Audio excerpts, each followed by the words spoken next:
News, सच जरूरी है। नमस्कार दर्शकों, स्वागत है आपका प्राइम टाइम में। आइए एक नजर डालते हैं हेडलाइंस की ओर। नितिन गडकरी बोले, ज्ञान है सबसे बड़ी ताकत।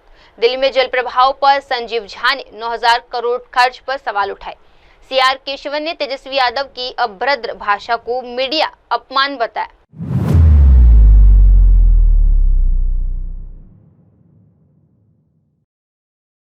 आइए देखते हैं खबर विस्तार से।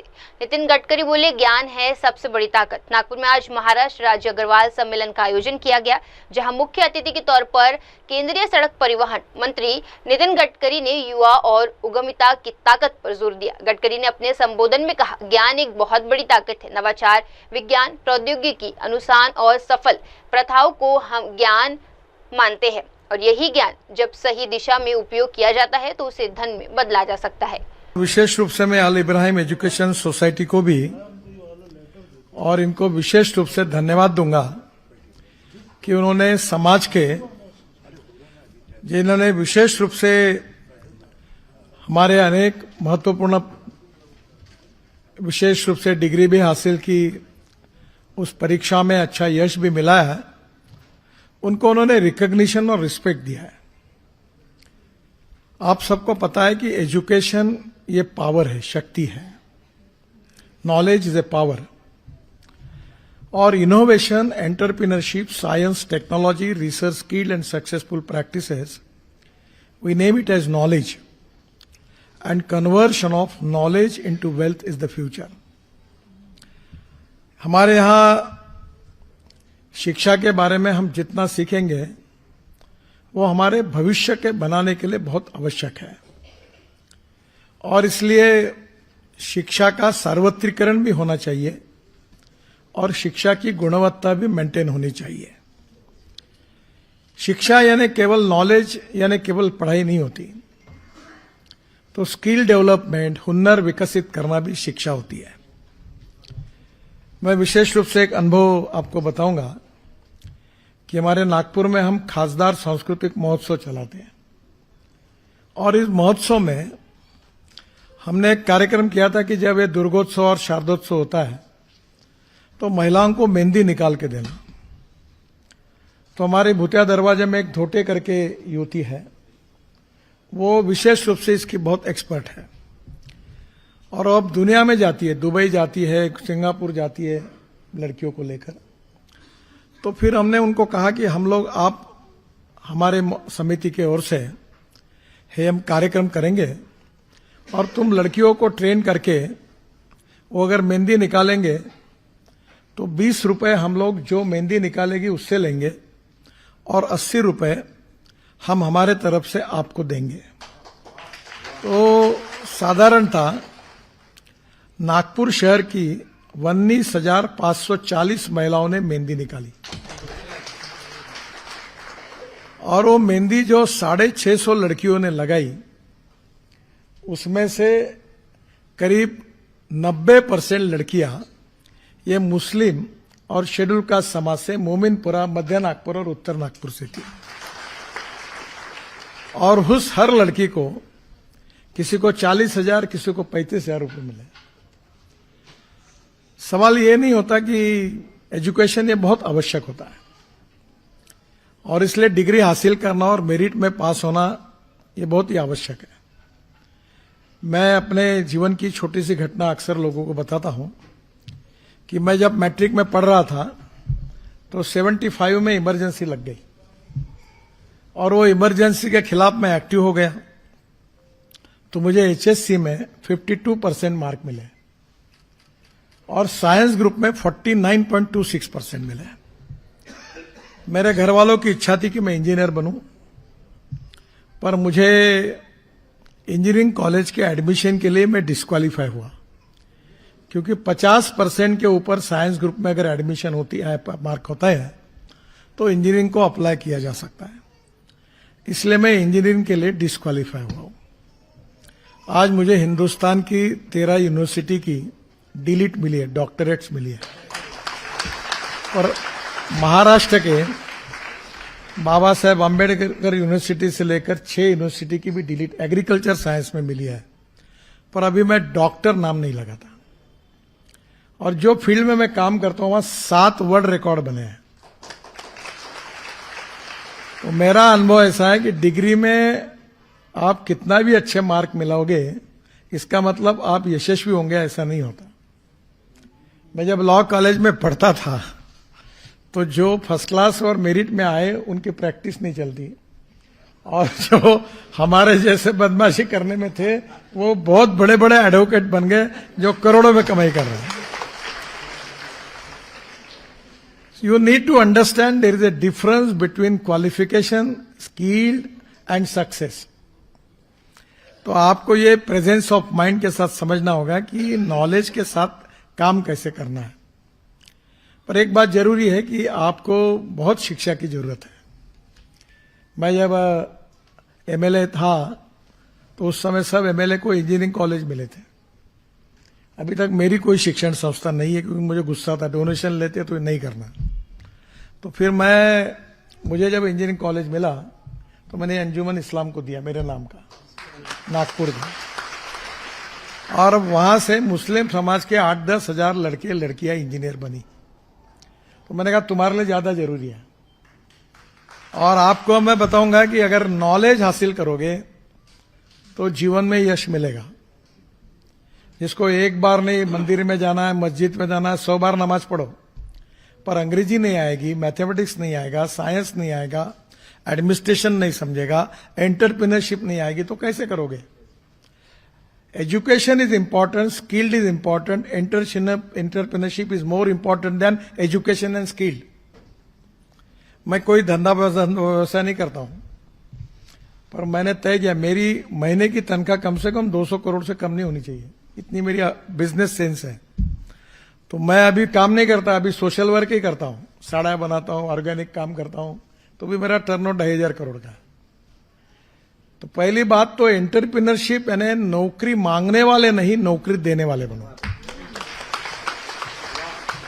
ये बेकार बातें हैं कि ये दुनिया में जाकर आप ये अभी मेरे दोनों लड़के जो ऐसी मेरी कहानी हुई, में से मेरे लड़कों की भी कहानी हुई। एक मुश्किल से इंजीनियर बना, दूसरों को फिर मार्क कम पड़े। पर अब जो लड़का एक काम करता है उसके अंडर 350 इंजीनियर्स हैं उसके फैक्ट्री में, 5 चार्टर अकाउंटेंट है, 3 कंपनी सेक्रेटरी है, और वो खुद इंजीनियरिंग के एडमिशन को नहीं मिला उसको। और इसलिए हुनर भी उतना इंपॉर्टेंट है। मैं बहुत बार एक उदाहरण बताता हूं कि मैं मुंबई में ताज लैंडसाइन होटल में चाइनीज रेस्टोरेंट में जाता था, तो वहां एक डेविड करके शेफ था, और उसको मेरे को बहुत पसंद था, मैं चाइनीज पसंद करता हूं, तो वेजिटेरियन चाइनीज में वो बड़ा अच्छा था।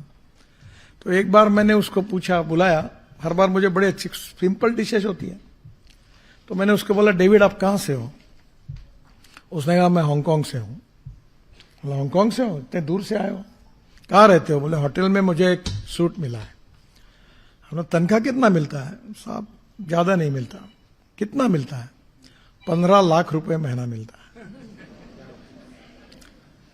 ये जो यूपीएससी में हमारी बहन आई है, इसको तनख्वाह मिलेगा सरकार में 1.5 लाख रुपए, और वो शेफ को 15 लाख रुपए। तो मेरा कहना है कि इसका मतलब यूपीएससी पास नहीं करना, साले मैं कह रहा हूं UPSC is important, IAS is important, engineering degree is important, delete is important, everything is important, पर उसके साथ साथ एंटरप्रेन्योरशिप चाहिए। अजीज प्रेम जी जो थे, ये देश के बहुत बड़े उद्योगपति है, मुस्लिम समाज के, मेरे अच्छे मित्र हैं। वो उनकी प्रॉपर्टी जो है 2 लाख करोड़ की है, बंगलोर में है, पर उनका जलगांव जिले में एक छोटे से गांव में उनका जन्म हुआ था। बहुत बहुत बढ़िया इंसान है। बीच में उनका स्पेशल फ्लाइट लेकर वो बेंगलोर से दिल्ली मुझे मिलने के लिए आए थे। उनका लड़का भी साथ था। उनकी विप्रो करके कंपनी वर्ल्ड फेम की कंपनी है। तो वो जो साने गुरुजी का जो गांव था, वहां उस गांव से पढ़े, और देखो उन्होंने नॉलेज के भरोसे आज वर्ल्ड में कितनी बड़ी कीमत हासिल की। अगर आप ये नहीं समझोगे तो फिर चाय की टपरी, पान ठेला, कबाड़ी का दुकान, ट्रक ड्राइवर और क्लीनर, इसके सिवा कोई धंधा नहीं। अगर आप सीखोगे तो जीवन बदलेगा, भविष्य बदलेगा।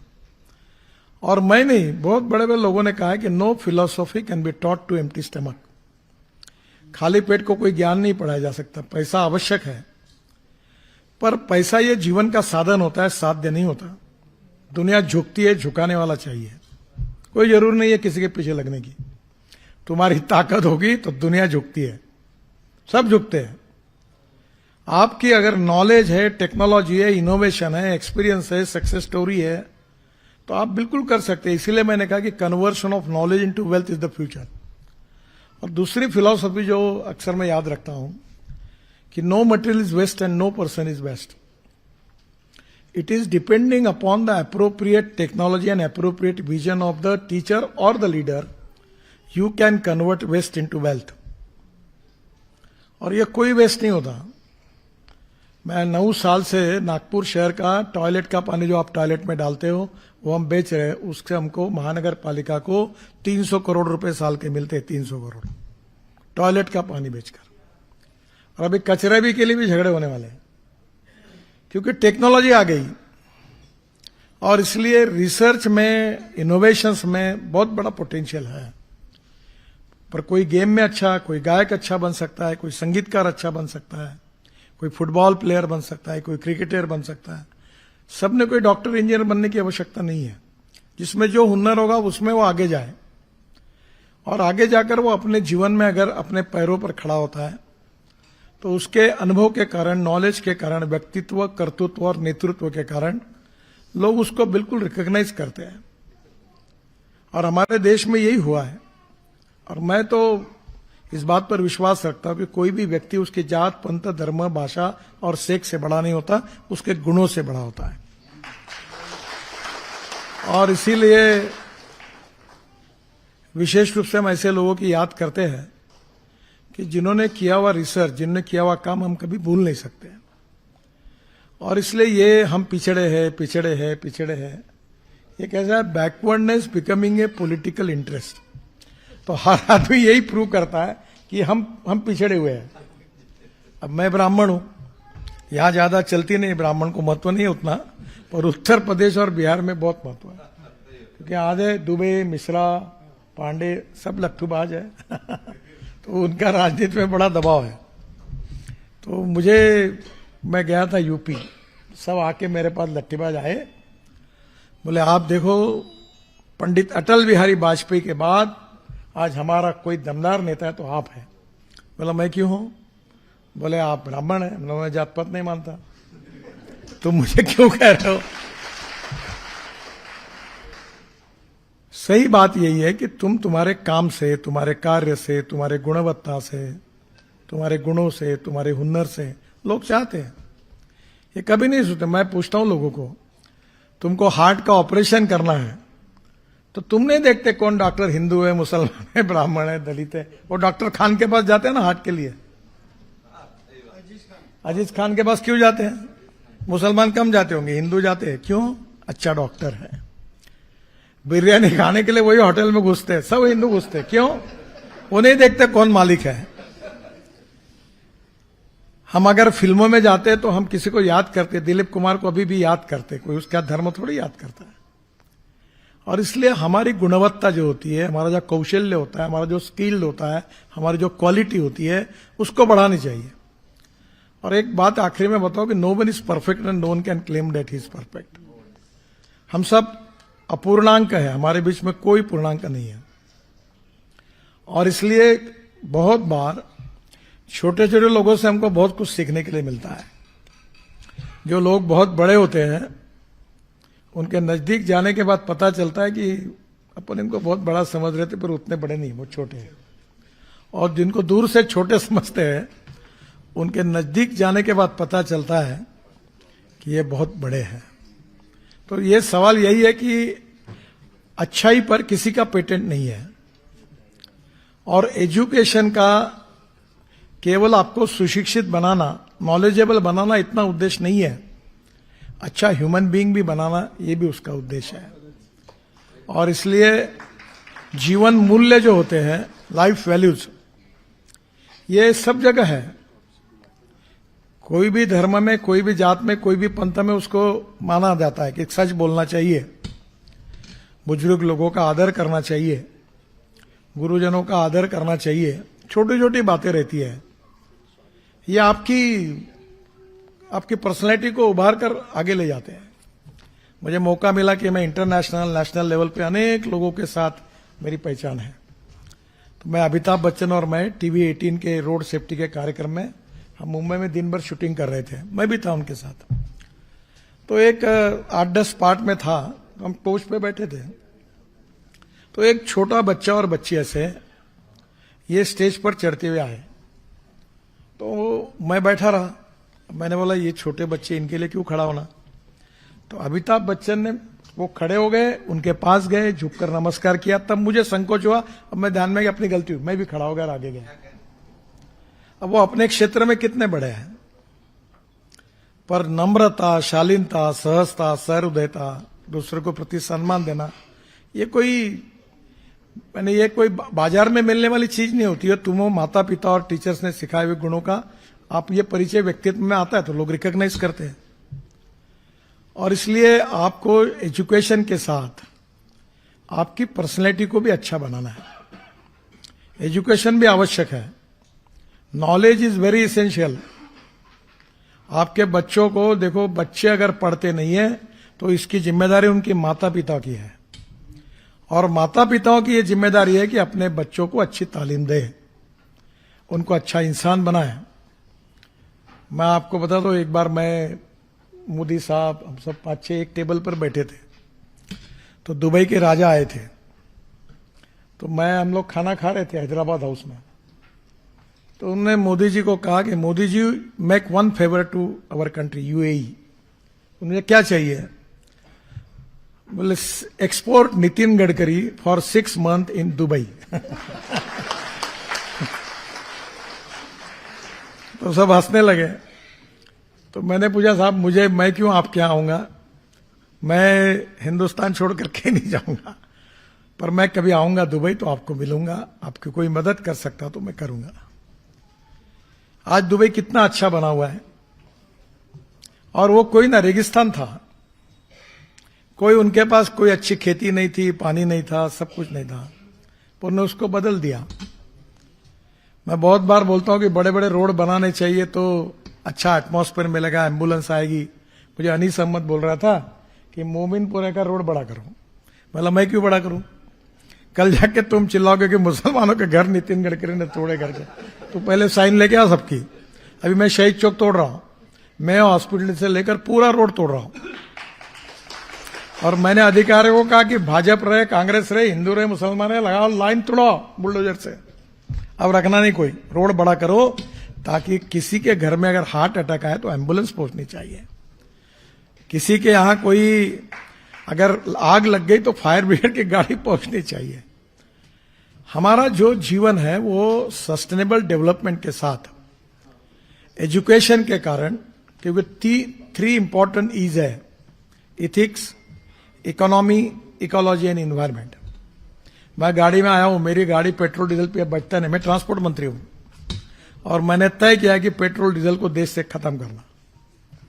और मैं electric, ethanol, methanol, biodiesel, LNG, CNG, ये जो मेरी गाड़ी है जो आई बाहर अभी, इनोवा टोयोटो, वर्ल्ड की पहली गाड़ी है जो यूरो 6 के इमिशन नॉर्म पर, जो किसान ब्रोकन राइस से, मक्के से, शुगर केन जूस से जो इथेनॉल बनता है उस पर चलती है, और 25 रुपए लीटर पेट्रोल का भाव है। अगर पेट्रोल का एवरेज और इसका एवरेज पकड़ो तो 25 रुपए लीटर पेट्रोल का भाव होगा।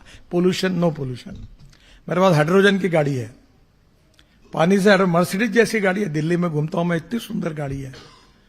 तो इनोवेशन, टेक्नोलॉजी, रिसर्च, इसमें futuristic vision for development, futuristic planning for development and futuristic implementation कैसे करना, ये सोचने का काम अब युवाओं को करना होगा। और इसलिए sky is the limit, low is crime. आप सब लोग अच्छे मार्क लेकर पास हुए हैं, तो मैं आप सबको बहुत बहुत शुभकामनाएं देता हूं। मैंने खान बाबू को कहा था कि मैं आऊंगा कार्यक्रम में, पर मुझे आज 5 कार्यक्रम में जाना है, तो थोड़ी जल्दी है, इसलिए मैं आप सबके उज्जवल भविष्य की कामना करता हूं। आप आपके जीवन में यशस्वी हो, यही मेरी आप सबको शुभकामनाएं। बहुत बहुत धन्यवाद, नमस्कार।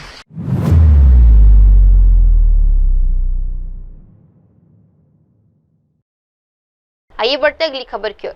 दिल्ली में जल प्रभाव 9,000 करोड़ खर्च का सवाल बोले संजीव झा।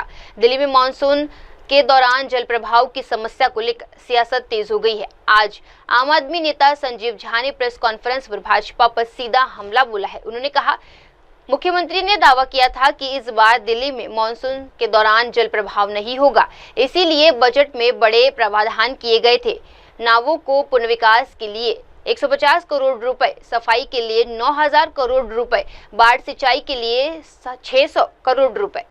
तो मेरा ये मानना है कि मैं दिल्ली के मुख्यमंत्री को सुन रहा था और आप सबने भी सुना कि एक टीवी चैनल पर उन्होंने कहा था कि इस बार बारिश में पूरी दिल्ली में कहीं पानी नहीं भरेगा, क्योंकि बजट में बड़े बड़े प्रावधान किए थे। इन्होंने लगभग 150 करोड़ नालों को रीमॉडलिंग के लिए खर्चा किया था, स्वच्छता और जल प्रबंधन के लिए 9,000 करोड़ का व्यवस्था किया था, फ्लड इरिगेशन को 600 करोड़ केवल बाढ़ नियंत्रण के लिए एलोकेशन किया था, सुपर शकर मशीन लगभग 20 करोड़ का एलोकेशन हुआ था। तो इतने बड़े एलोकेशन के बाद अगर ये नालों की सफाई नहीं हुई तो फिर इसका जिम्मेदार कौन? तब मैं कह रहा हूं कि दिल्ली की जनता ने जिस सरकार को चुना वो आज दिल्ली की जनता के लिए विपदा साबित हो रही है। ये विपदा की सरकार है। तो मैं दिल्ली के मुख्यमंत्री से ये मांग करना चाहता हूं कि अगर दिल्ली के सभी नालों की सफाई हो चुकी है तो इमीडिएट विधानसभा का सेशन बुलाएं, श्वेत पत्र जारी करें और सभी नालों की वास्तव में वस्तुस्थिति क्या है वो दिल्ली की जनता को बताएं। आज अगर बारिश कुछ मिनटों की बारिश हो जाए तो दिल्ली की जनता अपने घर से बाहर इसलिए नहीं निकलती कि पता नहीं वो वापस फिर घर समय से पहुंच पाएगा या नहीं पहुंच पाएगा। तो आज दिल्ली की जनता अगर बारिश में घर से निकले तो अपने साथ नाव की व्यवस्था करके निकले। ये हालात दिल्ली में हो चुकी है। तो मैं ये मानता हूं कि दिल्ली की जनता के सामने ये तस्वीर साफ होनी चाहिए कि ये जो बड़े बड़े वादे दिल्ली के मुख्यमंत्री और पूरी कैबिनेट दिल्ली की जनता से किया, उस वायदों को क्या हुआ।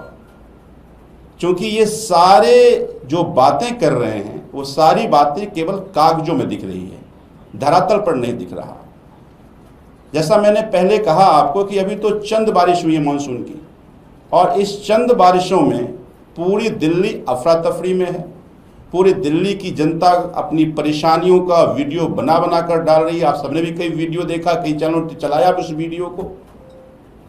तो ये जो दिल्ली की जनता की जो विपदा है वो दिल्ली की जनता ने बहुत उम्मीदों के साथ चुना था कि ये 4 इंजन की बात हो रही थी कि 4 इंजन की सरकार आएगी, 4 इंजन की सरकार आएगी। आज वो 4 इंजन की सरकार लोगों के उम्मीदों पर पानी फेर रहा है।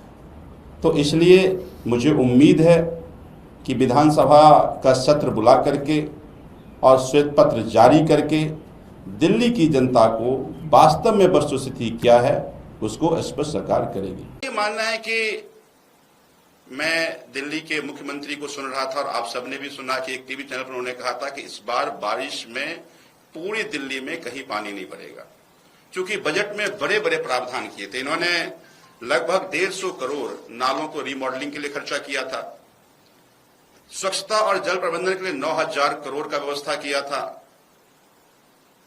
फ्लड इरिगेशन को 600 करोड़ केवल बाढ़ नियंत्रण के लिए एलोकेशन किया था, सुपर शकर मशीन लगभग 20 करोड़ का एलोकेशन हुआ था।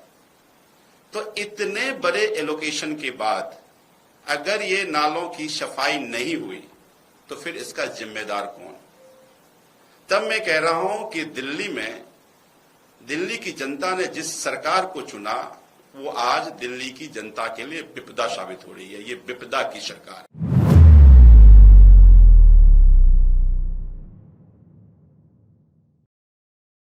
आइए बढ़ते अगली खबर की ओर। सीआर केशवन बोले, मीडिया की निष्ठा का अपमान। राजद नेता तेजस्वी यादव की एक विवादास्पद टिप्पणी को लेकर सियासत घमासान छिड़ गया है। भाजपा ने इसे बेहद अपमानजनक बताते हुए प्रतिक्रिया दी है। भाजपा के राष्ट्रीय प्रवक्ता CR केशवन बोले, मीडिया की निष्ठा का अपमान। राजद नेता तेजस्वी यादव की एक विवादास्पद टिप्पणी को लेकर सियासत घमासान छिड़ गया है। भाजपा ने इसे बेहद आपत्तिजनक बताते हुए कड़ी प्रतिक्रिया दी है। भाजपा के राष्ट्रीय प्रवक्ता CR केशवन ने बयान जारी कर कहा, तेजस्वी यादव की गंदी अभद्र भाषा न केवल प्रेस की गरिमा को ठेस पहुंचाती है बल्कि मीडिया की निष्ठा का भी अपमान है। Mr. Tejasvi Yadav's filthy foul-mouthed remarks demeaning the dignity of the press and insulting the integrity of the media is most reprehensible and condemnable. This reflects the Jungle Raj culture and uncouth, uncivilized mindset of the RJD, which even few days before had humiliated Dr. Baba Saheb Ambedkar ji by placing his respected portrait at the feet of Lalu Prasad Yadav. Mr. Tejasvi Yadav is a repulsive repeat offender. In the past, he has severely abused the media and the press, which is an important pillar of our democracy. One cannot forget how Mr. Tejasvi Yadav called the press, abused them, saying that they were cowards and threatened to shut down newspapers.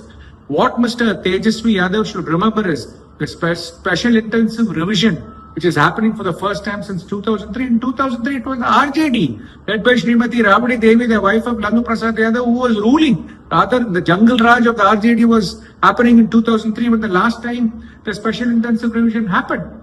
So, why is Tejasvi Yadav rattled? Why is he panicking? What is his fear? If fake voters, illegal voters, illegal immigrants from other countries who are trying to dupe and enroll as voters are being removed from the voting list, what is the fear for Mr. Tejasvi Yadav and the RJD? It is clearly because they want to pander to their, pernicious vote bank politics of religious appeasement that they are questioning and casting aspersions on this voter list revision. First they attacked the Election Commission, now they are attacking the journalists. This is precisely the Jungle Raj which people of Bihar rejected. And now after these statements of Tejasvi Yadav, it is very clear that in the coming days, the people of Bihar will teach a fitting lesson to RJD and Rahul Gandhi by rejecting them soundly in the election.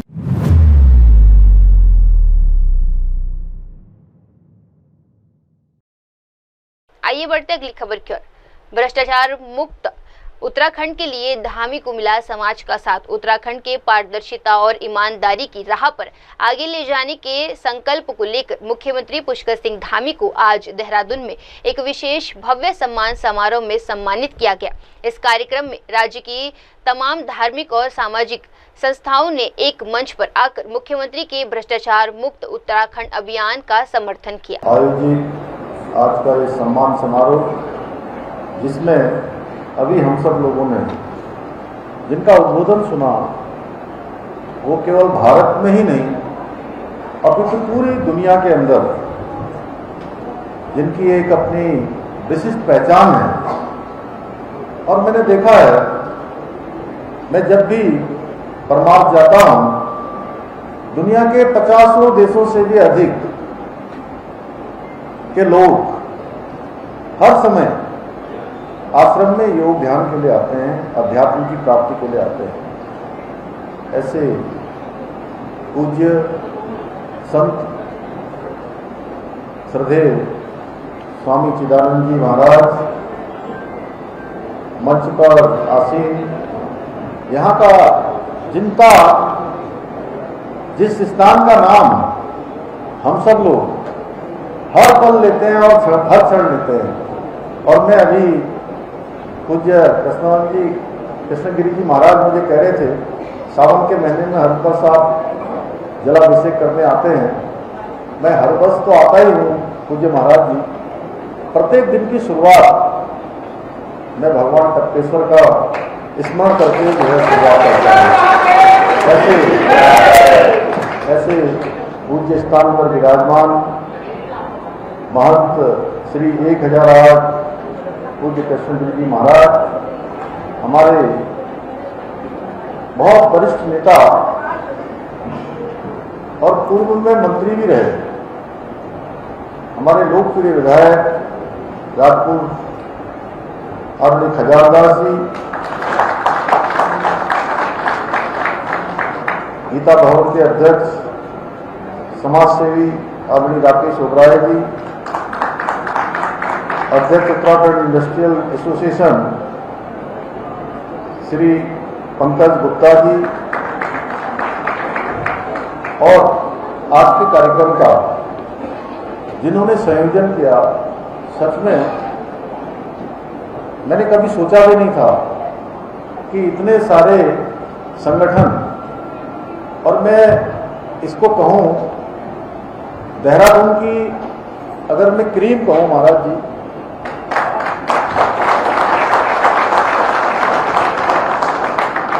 इस महानगर की cream में से उपस्थित हमारे प्रमुख सामाजिक और धार्मिक संस्थाओं के सभी आए हुए मेरे भाई बहन, उनका संयोजन करने का काम कुंवर जतेंद्र सिंह जी के द्वारा किया गया। सच में कल्पना की गई, और उनके साथी एक आज मंच से दूर है, वहाँ नीचे बैठे हैं, भारतीय जनता पार्टी के हमारे मीडिया प्रमुख, मीडिया के प्रभारी मेरे छोटे भाई मनदीप सिंह चौहान जी, और यहाँ उपस्थित सभी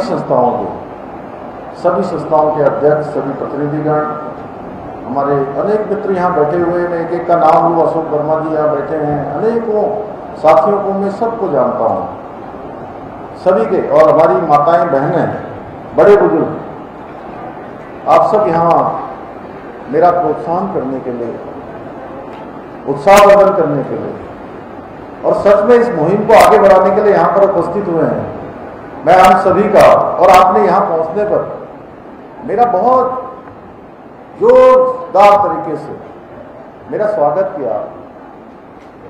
मेरी माताओं ने, बहनों ने तिलक लगाया, नौजवान युवाओं ने नारे लगाए, बड़े बुजुर्गों ने आशीर्वाद दिया।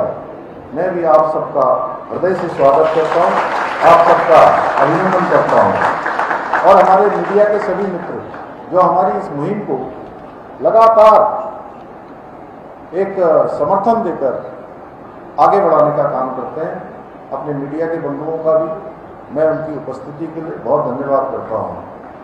और आज के इस कार्यक्रम में मुझे आमंत्रित कर उत्तराखंड में भ्रष्टाचार के खिलाफ ये जो मुहिम हमने चलाई है, इस मुहिम को समर्थन देने के लिए आपने जो मेरा अभिनंदन किया है, मैं भी आप सबका हृदय से आभार व्यक्त करता हूँ। मैं समझता हूँ कि इस प्रकार की प्रमुख संस्थाओं का ये कार्यक्रम केवल एक अभिनंदन कार्यक्रम नहीं है, अभिनंदन समारोह नहीं है, बल्कि उत्तराखंड को भ्रष्टाचार मुक्त बनाने के सपने को साकार रूप देने का एक उत्सव है, जिसकी अभी हम सब लोगों ने यहाँ पर शपथ ली है। इसलिए ये सम्मान केवल मेरा नहीं है भाइयों बहनों, ये सम्मान उत्तराखंड के 1.25 करोड़ देवतुल्य जनता का सम्मान है, और भ्रष्टाचार मुक्त उत्तराखंड निर्माण के संकल्प से जुड़ा हुआ है ये सम्मान। भाइयों बहनों, भ्रष्टाचार के खिलाफ कार्रवाई करना, जैसा पूज्य चिदानंद जी महाराज कह रहे थे यहाँ पर, सच में कुंवर साहब ये कोई सामान्य काम नहीं है, ये आसान काम नहीं है, और भ्रष्टाचार के खिलाफ कार्रवाई करना ये मेरे लिए कोई व्यक्तिगत विजय नहीं है, बल्कि जनता के विश्वास की जीत है, ये ईमानदारी की ताकत की जीत है, और ये हमारी आने वाली नई पीढ़ी की उम्मीदों की जीत है, उनके सपनों की जीत है, जहां वो मेहनत करके, परिश्रम करके आगे बढ़ना चाहते हैं, न्याय मुक्त समाज चाहते हैं, न्याय मुक्त व्यवस्था चाहते हैं, क्योंकि भ्रष्टाचार एक ऐसा अभिशाप है, भ्रष्टाचार एक ऐसा अभिशाप है जिसने इस पवित्र धरती को कई दशकों तक प्रगति करने से बाधित किया है, वर्षों तक जनता के अधिकारों को लूटा है, युवाओं के भविष्य के साथ खिलवाड़ किया गया है और ईमानदारी से काम करने वाले उनके साथ अन्याय हुआ है, उनके साथ न्याय नहीं हुआ है। उनको हमेशा उनकी प्रतिभा और क्षमता के साथ अन्याय करके उनको हाशिए पर धकेल दिया जाता है। भाइयों बहनों, जब मुझे मुख्य सेवक के रूप में इस जिम्मेदारी पर काम करने का अवसर मिला, तब से ही मैंने प्रण लिया था कि भ्रष्टाचार के खिलाफ कठोरतम कार्रवाई की जाएगी, चाहे वो किसी भी स्तर पर क्यों न हो। आज मैं आप सबके समक्ष इतने सारे, सच में आप सबको मैं जन के नजदीक तो है ही हैं, आप सब धार्मिक संस्थाओं के, सामाजिक संस्थाओं के, जो जन और भगवान दोनों के प्रिय हैं, ऐसे लोगों के समक्ष कहने पर मुझे गर्व की अनुभूति होती है कि हमने इस दिशा में साहसिक कदम उठाए हैं और जिन लोगों ने भी व्यवस्था में सेध लगाई है, उन्हें आज जवाब देना पड़ रहा है। जो भी अपने कर्तव्यों के प्रति लापरवाही बरत रहे हैं, ढिलाई बरत रहे हैं, भ्रष्टाचार कर रहे हैं, उनके खिलाफ कार्रवाई सुनिश्चित हो रही है। चाहे हम सबको याद होगा, एक समय था, आज से अगर 3-4 साल पहले आप चले जाइए, कोई परीक्षा होती थी, आप सबके परिवार के आसपास के लोग परीक्षाओं में भाग लेते थे, सरकारी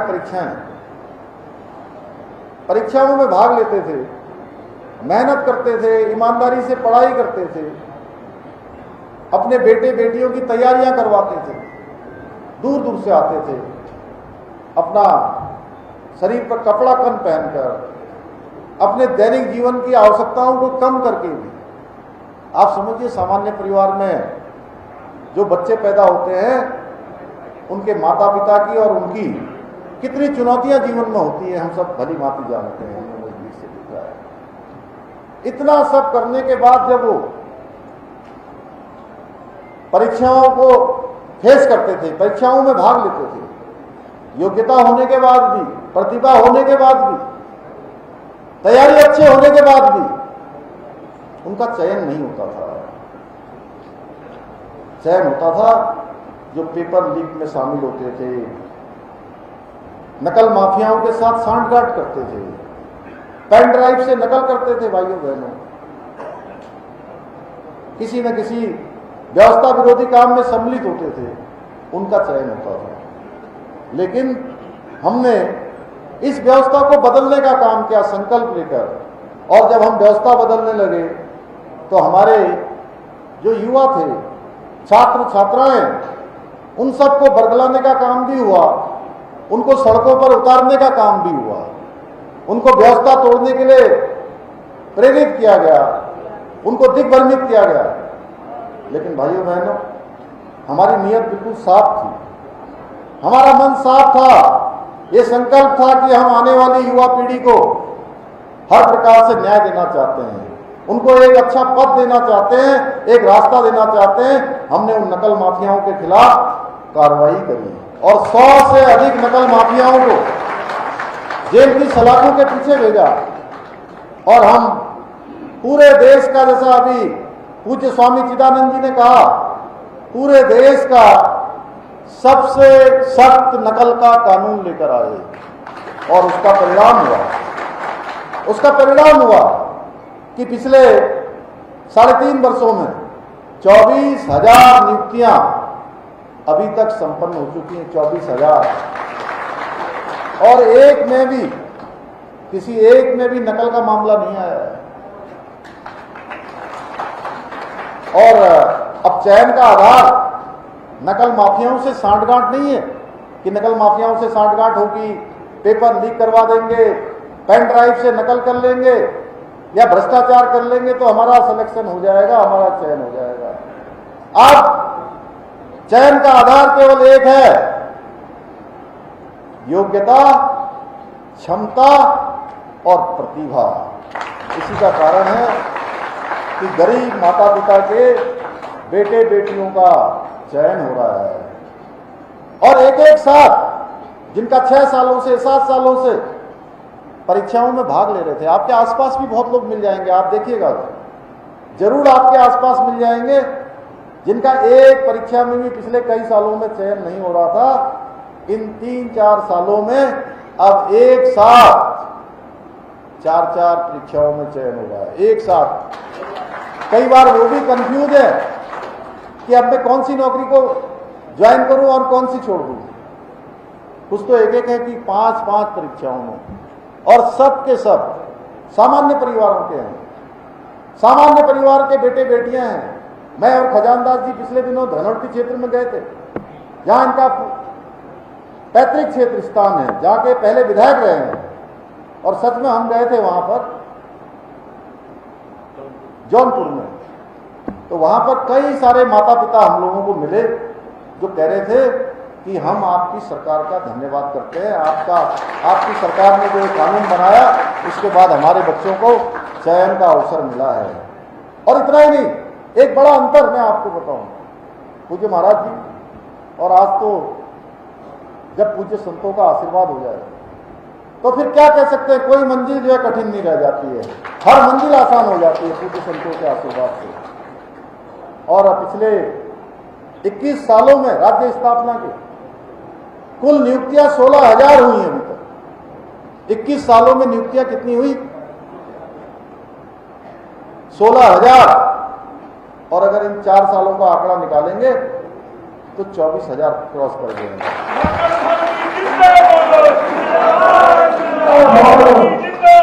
और मैं इन सबका श्रेय देता हूं उत्तराखंड की देवतुल्य जनता को कि उनके आशीर्वाद से ये काम करने का हमको अवसर मिल रहा है। ट्रांसफर पोस्टर में भ्रष्टाचार का खेल हो या योजनाओं में कमीशनखोरी हो या फिर जनता की गाड़ी कमाई को रिश्वत के रूप में लेना हो, हमने हर जगह पारदर्शिता और जवाबदेही को प्राथमिकता दी है। मैं ये कह सकता हूं कि देवभूमि उत्तराखंड में हमने पहली बार इस भ्रष्टाचार के खिलाफ निर्णायक लड़ाई को प्रारंभ किया है। हमने आदरणीय प्रधानमंत्री श्री नरेंद्र मोदी जी के नारे न खाऊंगा न खाने दूंगा तो इसको ध्येय मानकर, चाहे जो जिस स्तर का अधिकारी हो, कर्मचारी हो जो भ्रष्टाचार में लिप्त है, हमने उसके खिलाफ कार्रवाई प्रारंभ की है। भाइयों बहनों, आप सबको पता होगा जब कार्रवाई होती थी तो कई बार लोग कहते थे कि छोटी मछलियों को पकड़ा जा रहा है और बड़ी मछलियां छोड़ दी जा रही हैं, बड़ी मछलियों पर हाथ नहीं डाला जा रहा है। हमने इस धारणा को भी बदला है। हमने कहा छोटी मछलियां हो, बड़ी मछलियां हो, या भ्रष्टाचारी रूपी बड़े मगरमच्छ हैं, उनको भी हम नहीं छोड़ेंगे। और इसका उदाहरण चाहे वो सर्वोच्च नौकरी आईएएस हो, पीसीएस हो, आईएफएस हो या किसी भी स्तर के कोई भी नौकरी का कोई भी रैंक हो, कोई भी सेवा हो, यदि अपने भ्रष्टाचार में लिप्त होगा, अपनी जिम्मेदारियों को ठीक प्रकार से नहीं निभाएगा तो हम उसके खिलाफ कार्रवाई करेंगे। भाइयों बहनों, भ्रष्टाचार पर प्रहार केवल दंड की बात नहीं है, ये एक पूरी प्रशासनिक व्यवस्था को बदलने का अभियान है। हमने व्यवस्था में तकनीकी का समावेश करके पारदर्शिता को सुनिश्चित किया है, ऑनलाइन ट्रांसफर प्रक्रिया प्रारंभ की है, परीक्षा प्रणाली की निगरानी 1905 सीएम हेल्पलाइन आप देखते होंगे, उसमें भी महाराज जी एक नया कल्चर मैं आप सबको कहना चाहता हूं। हर चीज की शुरुआत होती है, एक प्रक्रिया को हमने प्रारंभ किया है। मैं ये नहीं कह रहा हूं कि सारी चीजें अभी सब ठीक हो गया, हमने एक शुरुआत कर दी है, एक रास्ता प्रारंभ कर दिया है। रास्ता अगर हमने चलना प्रारंभ कर दिया है तो मंजिल जरूर हमको मिल जाएगी, मंजिल जरूर मिल जाएगी भाइयों बहनों। और 1905 आपने देखा होगा, मैं 1905 मुख्यमंत्री हेल्पलाइन 1905 की प्रत्येक माह समीक्षा करता हूं। प्रत्येक माह मैं बैठा होता हूं, 3 घंटे 4 घंटे में अधिकारियों के साथ बैठता हूं। पूरे प्रदेश की सारी मशीनरी उसमें जुड़ी होती है और जिनके मामले लंबे समय से लंबित होते हैं, जो उसके लिए उत्तरदायी होते हैं, उनके खिलाफ कार्रवाई करते हैं। और जो लोग शिकायतकर्ता होते हैं, जो कंप्लेंट करते हैं, उनसे मैं स्वयं फोन पर बात करता हूं, आप लोगों ने देखा होगा। और इतना ही नहीं, हमने आदरणीय प्रधानमंत्री जी से प्रेरणा लेकर जो मेरे कार्यालय में पत्र भेजते हैं, उन पत्रों में से मैं सबको तो नहीं पढ़ सकता, लेकिन उन पत्रों में से भी कुछ पत्र लॉटरी से निकालकर उन पत्रों को पढ़ के संबंधित विभागों को भेज के और पत्र भेजने वालों से भी मैं बात करता हूं। भाइयों बहनों, इसी के साथ 1064 जो विजिलेंस का ट्रैपिंग नंबर है, डायल फ्री नंबर, जिस पर हम कभी भी डायल कर सकते हैं, 1064, ये भ्रष्टाचार को मुक्त बनाने का एक ऐसा नंबर है। अगर आप में से कोई भी उस नंबर पर आप बात करेंगे तो आपकी पूरी शिकायत दर्ज कर ली जाएगी, शिकायत दर्ज कर ली जाएगी और आपके नाम को सार्वजनिक नहीं किया जाएगा, गोपनीय रखा जाएगा और उस पर कार्रवाई प्रारंभ हो जाएगी। ये हमने सिस्टम पर जनता के विश्वास को पुनः स्थापित करने के उद्देश्य से किया है कि लोग इस सरकार की व्यवस्था पर अपना विश्वास बनाएं कि सरकार उनके अपेक्षाओं के अनुरूप, उनकी जरूरतों के अनुरूप, उनकी अपेक्षाओं के अनुरूप काम करेगी। इसलिए आज प्रदेशवासियों को, हमारे युवाओं को भी भरोसा है कि उनकी मेहनत और योग्यता के बल पर उन्हें अवसर मिलेंगे, न कि सिफारिश और रिश्वत के बल पर मिलेंगे। मैं ये भली भांति जानता हूँ, ये फैसला लेना आसान नहीं होता है, कई बार विरोध होता है, कई बार दबाव आता है, लेकिन जब साथ में प्रदेश की जागरूक जनता हो, हमें हमेशा भरोसा रहता है कि मैं कोई भी काम करता हूं, सरकार के स्तर पर कोई भी निर्णय हमारी सरकार लेती है तो प्रदेश के सभी प्रदेशवासियों का हमारे सर पर हाथ होगा, हमारी पीठ पर हाथ होगा और हमारे प्रधानमंत्री जी का विश्वास है, हमेशा उनका भी आशीर्वाद है। तो कोई भी लड़ाई कठिन नहीं होती है, चाहे वो भ्रष्टाचार की लड़ाई हो या व्यवस्था को सुधारने की लड़ाई हो या नई कार्य संस्कृति बनाने की लड़ाई हो। प्रदेश की 1.25 करोड़ जनता का ये समर्थन मेरी सबसे बड़ी ताकत है और मैं आपको विश्वास दिलाता हूं कि हमारी ये लड़ाई तब तक जारी रहेगी जब तक हम उत्तराखंड को भ्रष्टाचार मुक्त उत्तराखंड नहीं बना देते, भ्रष्टाचार का नामो निशान नहीं मिटा देते हैं। भाइयों बहनों, हम राज्य से भ्रष्टाचार को जड़ से समाप्त करने के लिए जीरो टॉलरेंस की नीति के तहत संकल्पित होकर कार्य कर रहे हैं। इसी का परिणाम है कि प्रदेश में पहली बार आईएएस, पीसीएस, आईएफएस और इस स्तर के अधिकारियों से पिछले 3.5 वर्षों में 200 से भी अधिक लोगों को जो भ्रष्टाचार में लिप्त थे जेल की सलाखों के पीछे पहुंचाने का कार्य किया है। हमने यहाँ भ्रष्टाचार के खिलाफ सख्त कार्रवाई की है, वही हमने कई सारे ऐतिहासिक निर्णय भी लिए। कुछ एक के बारे में अभी पूज्य महाराज जी ने आप सबके सामने कहा कि पूरे देश के अंदर हम सभी उत्तराखंड वासियों को ये गौरव प्राप्त हो गया है कि देश की आजादी के बाद पूरा देश जिसकी प्रतीक्षा करता था, जो भारत की संविधान के धारा अनुच्छेद 44 में जिसका उल्लेख किया गया है, जिसका प्रावधान किया गया है कि देश में रहने वाले हर व्यक्ति के लिए, हर पंथ के लिए, हर समाज के लिए, हर संप्रदाय के लिए, हर जाति के लोगों के लिए एक समान कानून होना चाहिए। और ये काम देवभूमि उत्तराखंड में आप सबके आशीर्वाद से ये शुरू हो गया है। उत्तराखंड में रहने वाले हर एक व्यक्ति के लिए, हर एक पंथ के व्यक्ति के लिए, हर एक समाज के लिए, संप्रदाय के लिए जो उत्तराखंड में रहता है, 27 जनवरी 2025 इसी वर्ष समान नागरिक संहिता का कानून लागू हो गया है।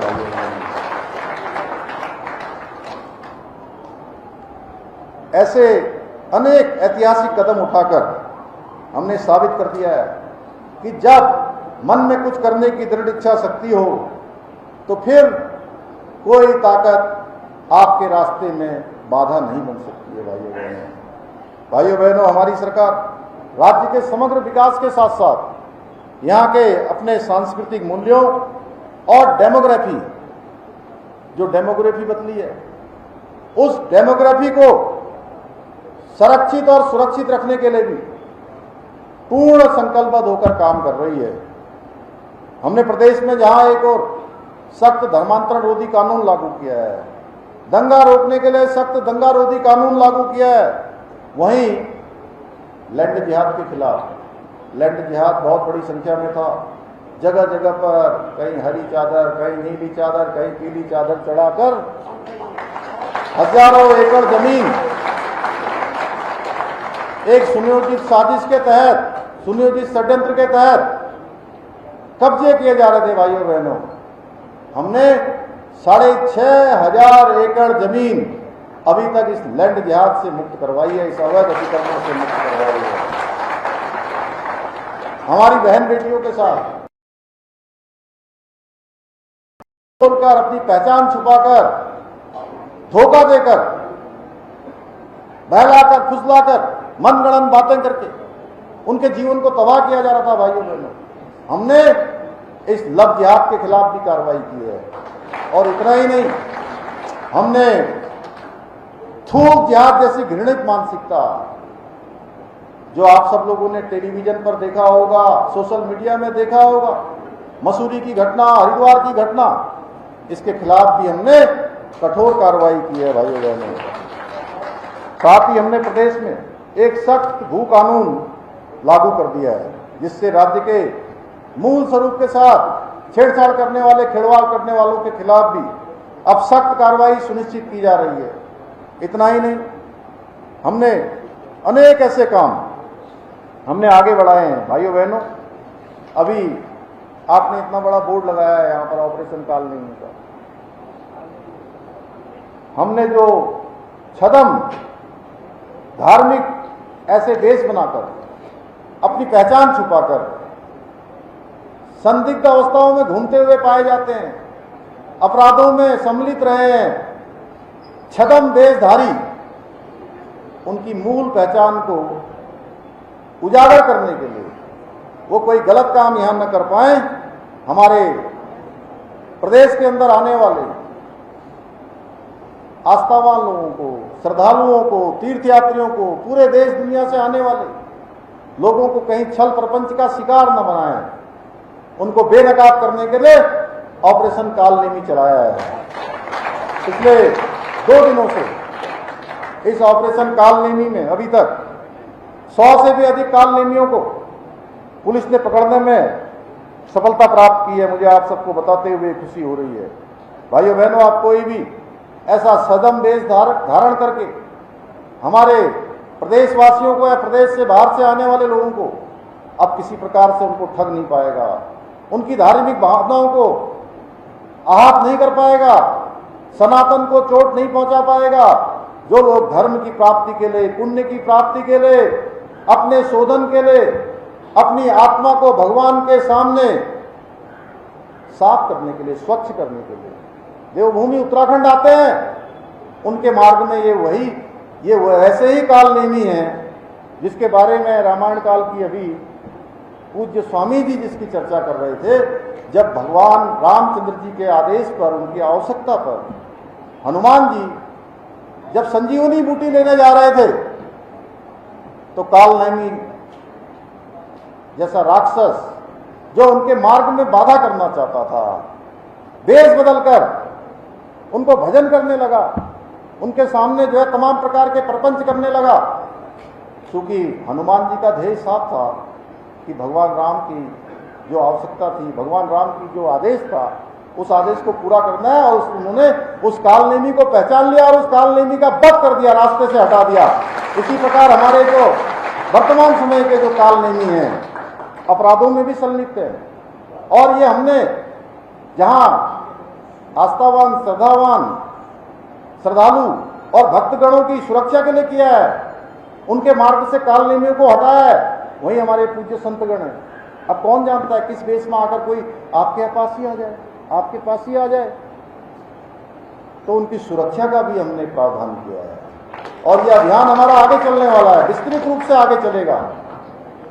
भाइयों बहनों, मैं आज इस मंच से ये स्पष्ट रूप से कहना चाहता हूं कि प्रदेश में हमारी अपनी धार्मिक आस्था का छुपाकर देश बदल कर रह रहे व्यक्ति या तो अपने मूल स्वरूप में आ जाएं, मूल रूप में आ जाएं, अन्यथा कड़ी कार्रवाई के लिए वो तैयार हो जाएं। मैं आप सभी से अपील करता हूं, आज के इस अवसर पर मैं आप सभी लोगों से अपील करता हूं, पवित्र श्रावण मास भी चल रहा है, हर जगह बम बम भोले के जय घोष हो रहे हैं, करोड़ों करोड़ों शिव भक्त कांवड़िए मां गंगा का जल लेने हमारे प्रदेश में आ रहे हैं। तो ऐसे अवसर पर मैं आप सबसे अपील करता हूं कि आपके घर या आसपास कहीं भी आपको ऐसे छद्म वेशधारी या जिनके ऊपर जरा सा भी संदेह होता है तो तत्काल पुलिस को सूचित करें, तत्काल आप बताएं और पुलिस तत्काल ऐसे लोगों के खिलाफ कार्रवाई करेगी। क्योंकि अभी पिछले दिनों जहां ये छद्म वेशधारी पकड़े गए हैं, वहीं उनके साथ साथ कुछ बांग्लादेशी भी पकड़े गए हैं। तो इन सब को उजागर करने का काम जहां प्रशासन कर रहा है, आपकी सरकार कर रही है, लेकिन आप सबका भी दायित्व है, जो सामाजिक क्षेत्र में, धार्मिक क्षेत्र में काम करने वाले हैं, आपकी ये जिम्मेदारी है।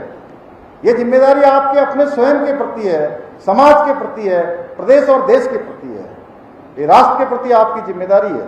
भाइयों बहनों, हमारी सरकार उत्तराखंड को देश का सर्वश्रेष्ठ राज्य बनाने के अपने विकल्प रहित संकल्प को पूरा करने के लिए निरंतर प्रयास कर रही है। एक क्षण भी रुके बिना, एक पल भी रुके बिना लगातार हम राज्य के हित में जो निर्णय लेने हैं, जो काम करना है, वो काम कर रहे हैं। और मुझे सबसे बड़ी प्रसन्नता होती है कि हमारे सभी प्रदेशवासी हमारे इस सभी कामों में हमको अपना आशीर्वाद भी देते हैं, अपना सहयोग भी देते हैं। मुझे पूरा विश्वास है हमारे इस संकल्प को भी, जो हमारा विकल्प रहित संकल्प है। और मैं जब विकल्प रहित संकल्प महाराज जी कहता हूं, ये ऐसा संकल्प जिसमें कोई विकल्प न हो, क्योंकि संकल्प जब आप सब लोग लेते हैं, हम सब लेते हैं, तो वो इसीलिए लेते हैं कि संकल्प भगवान हमारा पूरा करेंगे। और संकल्प में यदि विकल्प आ गया तो संकल्प हमारा टूट गया, रास्ते हमारे रूठ गए, मंजिल हमारी ओझल हो गई, सपने हमसे दूर चले गए। इसलिए संकल्पों में कोई विकल्प का ना आना, यही विकल्प रहित संकल्प है। भाइयों बहनों, इसको पूरा करने के लिए हमें पूरा विश्वास है कि आप सभी इसी प्रकार, जैसे आज आप सब लोगों ने यहाँ पर आकर कंधे से कंधा मिलाकर आशीर्वाद दिया है, आपने समर्थन किया है, सहयोग किया है, इसी प्रकार भविष्य में भी अपना योगदान देते रहेंगे।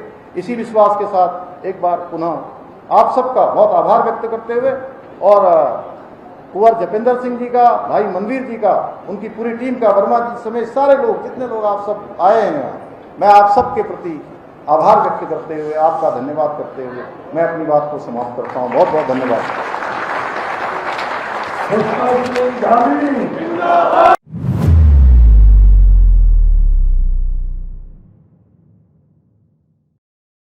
आइए बढ़ते अगली खबर की ओर। चुनाव आयोग है स्वतंत्र संस्था, बोले बाबूलाल मराड़ी।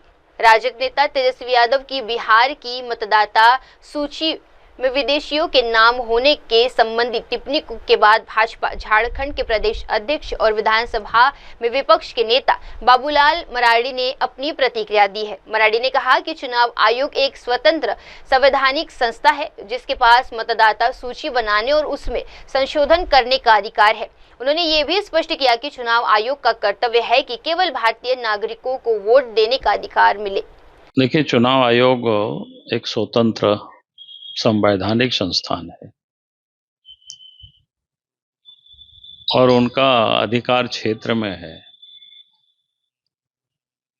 कि वोटर लिस्ट तैयार करना, उसका पुनरीक्षण करना लगातार चलते रहता है उनका काम। और उनका काम है कि यह भी सुनिश्चित करना कि भाई वोट वही दे जो भारत के जो नागरिक है।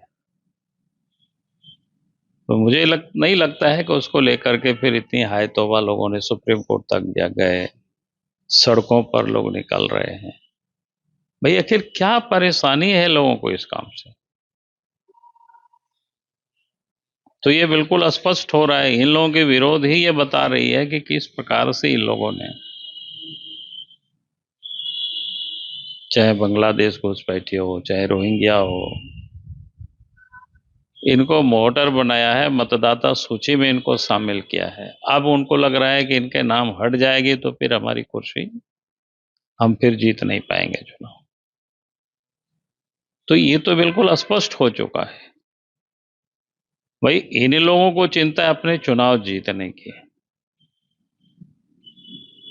और इलेक्शन को चिंता है कि कोई गलत लोग मतदाता सूची में नाम ना आ जाए, और आया है तो उसका नाम को हटाया जाए। उसमें उनको मदद करनी चाहिए। ये लोग देश के लिए, समाज के लिए, राज्य के लिए लोग राजनीति नहीं करते हैं।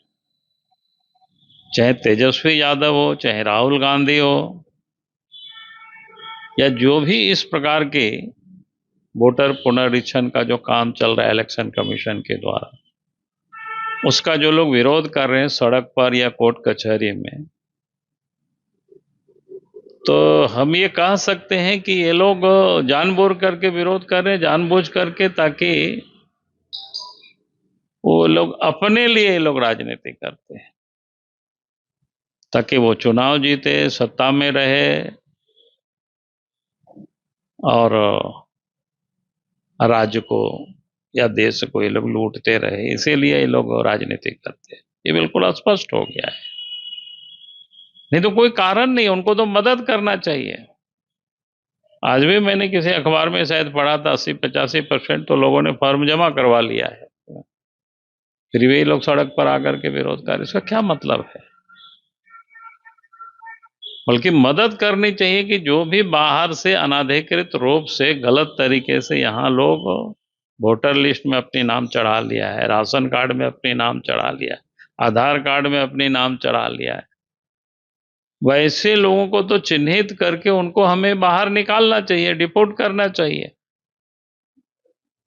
लेकिन यहाँ वोट के खातिर उन लोगों को भी बचाने का, बिठाने का ये लोग प्रयास कर रहे हैं। बिल्कुल गलत है, देश हित में नहीं है। और अब तो स्पष्ट हो चुका है ये लोग किनके लिए राजनीति करते हैं। आने वाला समय में जनता इन सब लोगों को जवाब देगी, पहले भी जवाब दे चुकी है इसी कारण से। और इस प्रकार की राजनीति से ये लोग और हाशिए पर चलेंगे, क्योंकि देश की जनता अब जाग चुकी है। देश की जनता को अब समझ में आ चुका है देश के लिए कौन राजनीति करते हैं, देशवासियों के लिए कौन राजनीति करते हैं, कौन काम करते हैं। जब ये विदेशी नागरिकों को बचाने के लिए जो अवैध तरीके से यहाँ प्रवेश किया है, उसके लिए सड़क पर राहुल गांधी, उसके लिए सड़क पर तेजस्वी जी, उसके लिए जुलूस निकाल रहे हैं, उसके लिए बंद कर रहे हैं, उसके लिए सुप्रीम कोर्ट जा रहे हैं। ये तो बड़ी अजीब सी बातें हैं। तो आज अच्छा कर रहे हैं, मैं तो ये कहूँगा, क्योंकि आज देश की जनता इन लोगों के चेहरा को अच्छी तरह से पहचानने लगी है।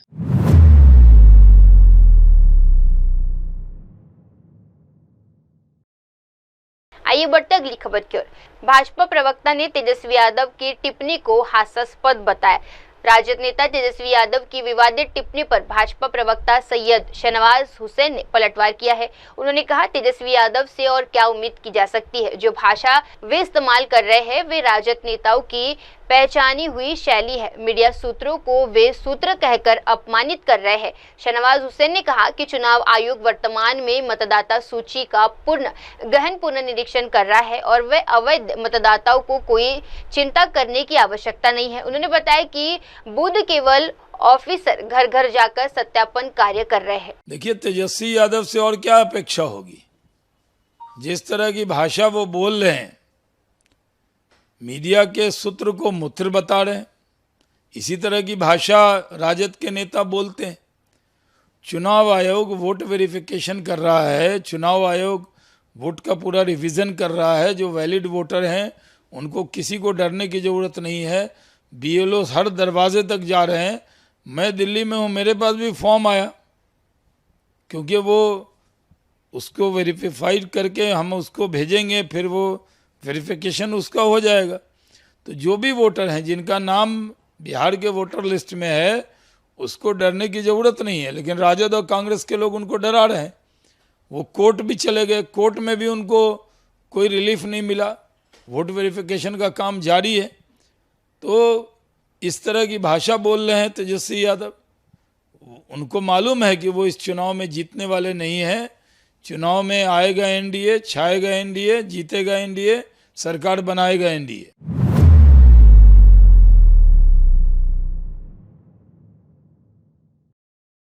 आइए बढ़ते अगली खबर की ओर।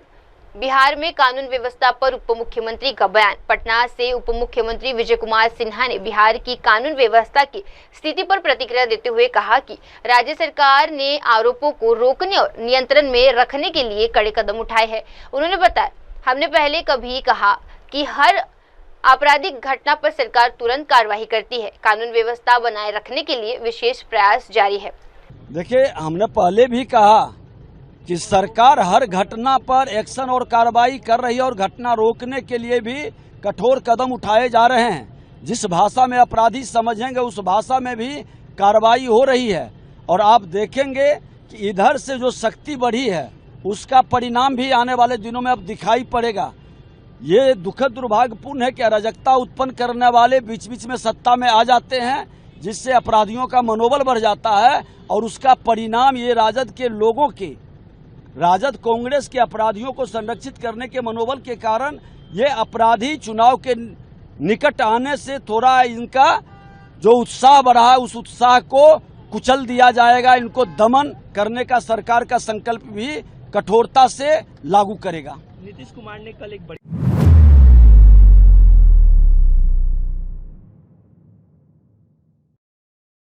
आइए बढ़ते अगली खबर की ओर। गोवा में जल परिवर्तन का विकास, 2 नई रो नौकाएं शुरू। गोवा सरकार ने अंतर्देशीय जलमार्गों के विकास को बढ़ावा देने के लिए महत्वपूर्ण पहल की है। मुख्यमंत्री डॉक्टर प्रमोद सावंत ने जोर्डन रिबंद मार्ग पर 2 नई रो ऑन रो ऑफ यानी रो नावों का उद्घाटन किया है, जिसका उद्देश्य यात्रियों और वाहनों के जलमार्ग से यात्रा के समय को कम करना है।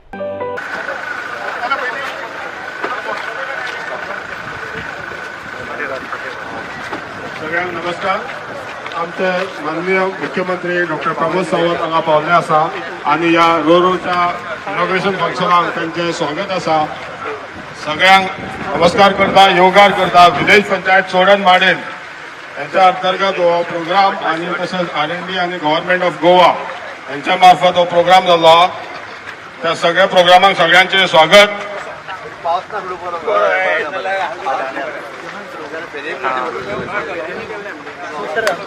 सगळ्या मान्यवरांनी आपापले घरान आसन ग्रहण करचे। तुम्ही एके सायडीक रावा मरे कशें तरी एके रावचे रावा तुम्ही सगळ्यात जाण लोकांक रावा फुडें आमी करतले।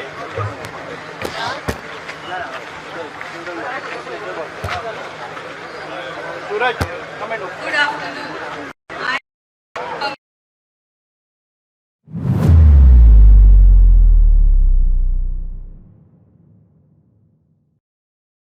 आइए बढ़ते अगली खबर की ओर।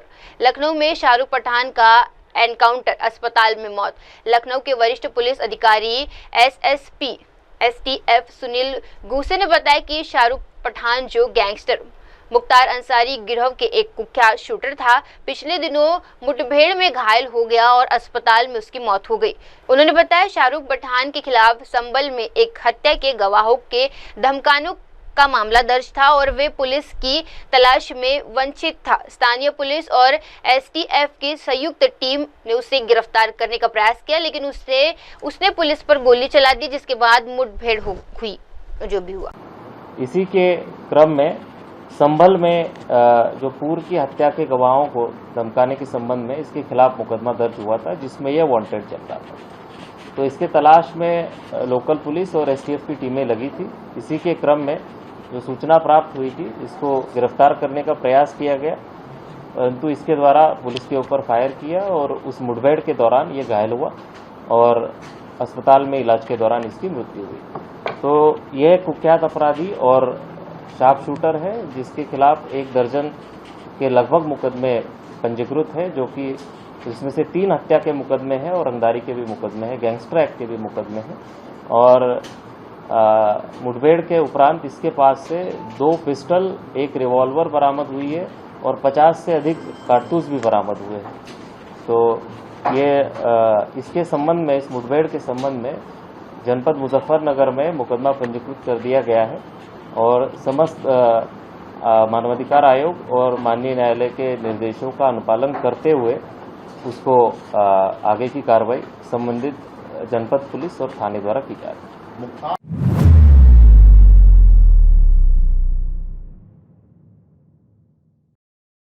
आइए बढ़ते अगली खबर की ओर।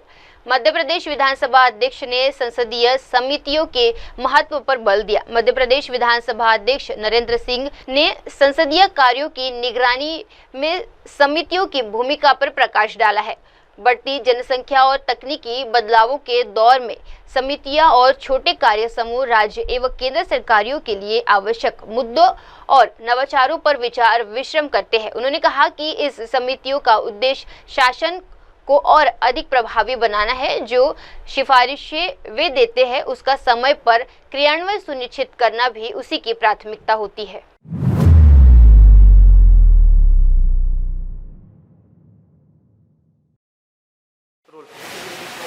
हाय हेलो नमस्कार, मैं हूं पंकज विष्णु और आप देख रहे हैं MNS न्यूज। आप देख रहे हैं MNS न्यूज, सच